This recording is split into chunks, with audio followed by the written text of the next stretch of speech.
Perhatikan bagaimana akumulasi pekerjaan seorang ibu yang sangat serius menghasilkan rezeki bukan hanya untuk dirinya, untuk anaknya, cucunya, cicitnya, dan berganti generasi sampai kita sekarang.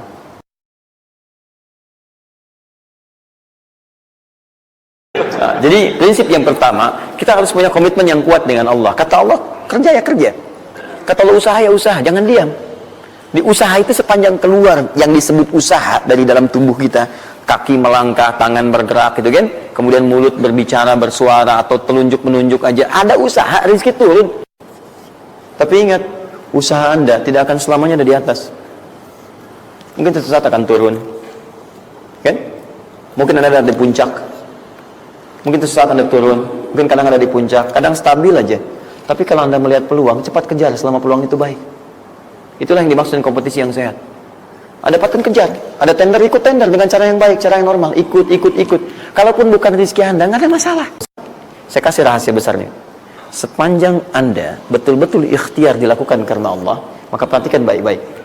Kadang-kadang Allah seakan menunda apa yang menjadi hak Anda, bukan ingin menunda dan membiarkan Anda tidak mendapatkan sesuatu, tapi ingin memberikan semua nikmat secara sempurna. Karena di atas itu ada nikmat pahala, ada nikmat doa, ada nikmat istighfar, ada nikmat usaha, dan nikmat hasil yang tiada terputus. Lihat sini.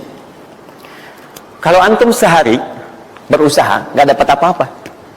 Memang, mohon maaf, hasilnya belum dapat diraih, belum dilihat tuh. Tapi bukankah pada saat itu doa antum akan bertambah? Bukankah malamnya salatnya nambah? Tahajud? Bukankah di situ kadang-kadang kita istighfar, ya Allah? Teman-teman, bukankah istighfar menggugurkan dosa?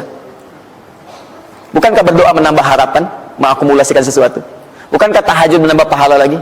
Kadang-kadang yang diinginkan oleh Allah pertama kali bukan dunia dulu. Ketika Allah mencintai seorang hamba, dia akan berikan pahala akhirat dulu.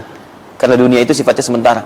Hei fulan, kamu kemana aja? Kemarin kamu jauh dari saya, baru sekarang kamu pikir dekat dengan saya. Saya nggak pengen kasih dunia dulu, dunia itu kecil. Kalaupun di seekor sayap samuk sebelahnya, sebelah sayap nyamuk ada dunia itu ada nilainya, saya kasih buat kamu deh, nggak ada nilainya. Ya, karena itu saya ingin kamu akhirat sempurna dulu. Saya ampuni dulu dosa-dosa kamu yang kemarin. Begitu sudah diampuni, hari kedua istighfar lagi diampuni, saya kasih pahala yang banyak. Begitu pahala udah dapat, dosa udah diampuni, baru dunia diakumulasikan. Karena hukum dunia itu, kalau antum usaha akan terus diberikan.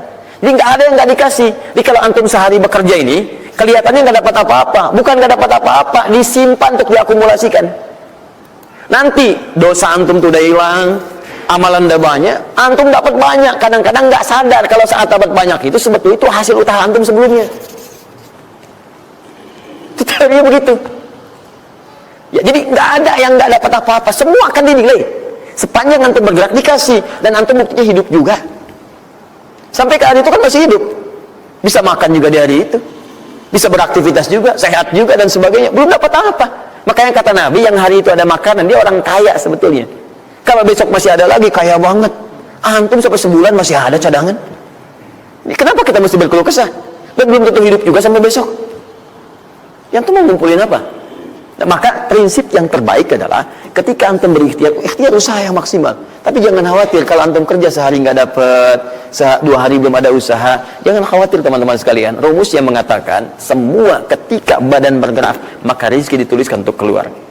Tapi kadang-kadang ada yang Allah inginkan lebih besar dari apa yang Anda harapkan. Apa yang Allah harapkan ikutkan ke situ, maka Anda akan mendapatkan akumulasi bagiannya. Itu yang dilakukan oleh Sayyidah Hajar. Begitu beliau kemudian naik ke Marwah, nggak dapat, naik ke Safa, nggak dapat. Apa pernah tertuliskan dalam riwayat sedikit aja Sayyidah Hajar mengeluh? Tunjukkan kepada saya kitab mana yang pernah menunjukkan riwayat ketika bolak-balik itu kemudian Sayyidah Hajar berkata, ya Allah, saya kan istri Nabi, saya kesini memenuhi perintahmu, ya Allah, ini udah capek, kenapa belum turun juga? Pernah nggak? Kedua, ketiga, keempat, kelima, sampai ke yang ketujuh. Begitu sampai di Marwah, baru kemudian diakumulasikanlah itu. Apa yang terjadi? Ibunya yang usaha bolak-balik. Akhirnya keluar dari mana? Anaknya, kakinya kemudian menghentak lagi. Tiba-tiba keluar air dari situ. Pertanyaan saya, ibu yang lebih tahu di belakang. Kan kalau anak itu sedang haus, pasti tangan kakinya bergerak kan? Kenapa saat pertama disimpan bergerak, airnya keluar? Sudah 7 kali bolak-balik, baru air keluar. Silakan lihat riwayatnya. Pada hentakan itu, ketika 7 kali ibunya bolak-balik, malaikat mengepakkan sayapnya.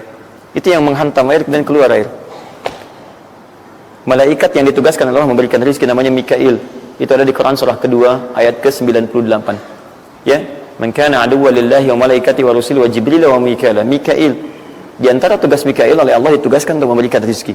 Yang paling menarik, perhatikan baik-baik. Begitu airnya keluar, ibunya sedang di marwah, sedang berdoa nih. Makanya kalau sa'i di sofa ngadep ke kiblat berdoa dulu, ke marwah ngadep ke kiblat berdoa dulu.